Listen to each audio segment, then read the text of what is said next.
Ya Allah. Radın neredesin? Geçmiş olsun. Niye hastalandınız?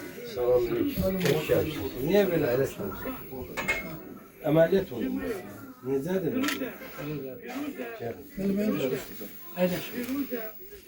Ameliyat. 2010'da evlenmiş olmuşum. Yaş kesimle ben böyle. Ama sebebi bilinmir de soyuqdan olur, istidən. Allah bilir, ne bilir.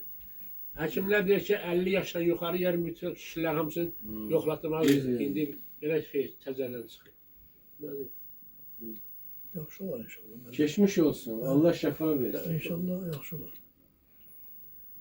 Ama indi hər halda bir həkim gəlir, ehtiyac var bir şeyə bizə kömək Belə də eləyər. indi uşaqlar yatım, nasıl uşaqlar elə gətirilir. Neyse, sağ ol. Allah köməyiniz olsun. Allah şəhidimizə Yaşa rəhmət. keçirlər, 80 yaşı var. Yo, yaş sizin atanın ananın yaşı olmuş ki. Yox. Sizin lap 100 yaşınızda olsa siz bizim üçün həmişə əzizsiniz. Biz istəyirik siz çox yaşayasınız. Heç evdən, eşikdən Allah valideyni əsi 50 il müəllim eləməsin. işləmişəm. Bilirəm.